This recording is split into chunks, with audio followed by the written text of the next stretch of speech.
नमस्कार. कल्पनाच किचनमध्ये तुमचं सर्वांचं स्वागत. आज मी तुमच्याबरोबर मटण कालवण हे अजून एक पाठारे प्रभू रेसिपी शेअर करणार आहे. तर ही जरा मेथड वेगळं आहे, तर नीट पहा. इथे मी अर्धा किलो मटण घेतलं आहे. त्याच्यामध्ये मी 2 मोठे कांदे चिरून घातलेत, मोठे मोठे पीसेस.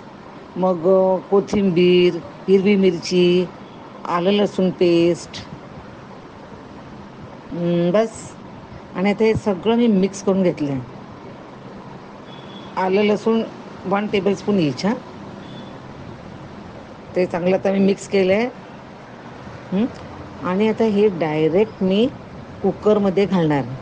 कुकरमध्ये तेल घेतलेलं नाही. I am going to cook this mutton in the cooker. Okay, पाहू शकतात कुकरमध्ये मी ते घातले.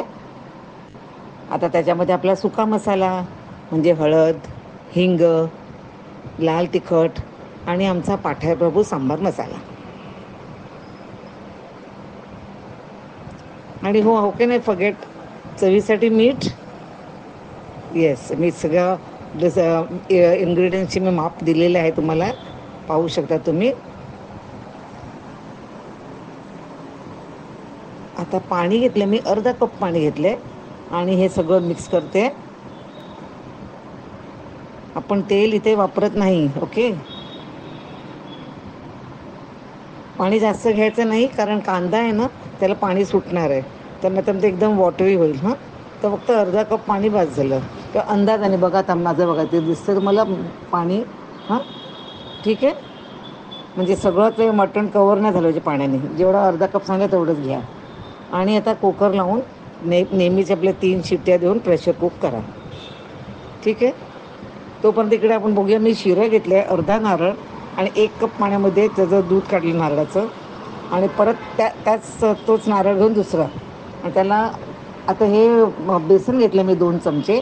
आणि ते पातळ शिरं त्याला म्हणतो आम्ही. त्या पातळ शिरमध्ये मी बेसन चांगलं मिक्स करून घेते.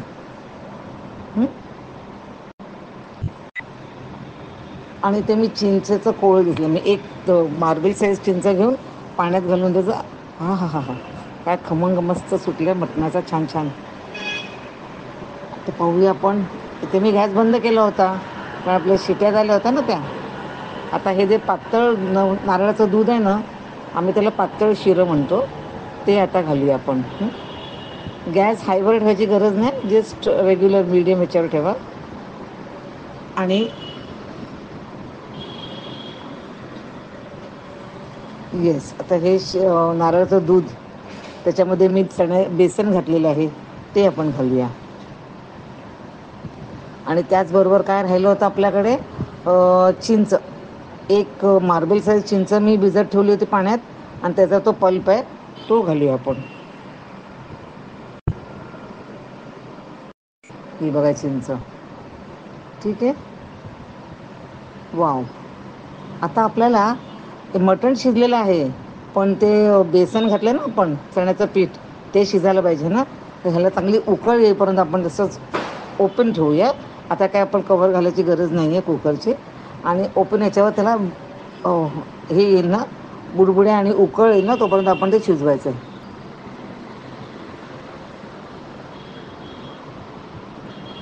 वाव, यम्मी यम्मी अरोमा येतोय. एक त्याला 10 मिनटं लागतात. हे बघा, दिसतंय तुम्हाला? आहे ना, बुडबुडे आलेत ना.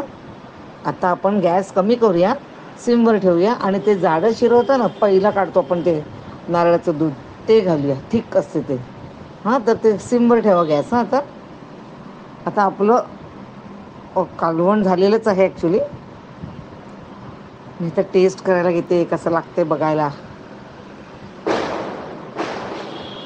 यम्मी. आजची रेसिपी आवडली असेल तर लाईक, शेअर आणि सबस्क्राईबचं बटन प्रेस करायला विसरू नका. आणि व्हिडिओ पाहिल्याबद्दल धन्यवाद.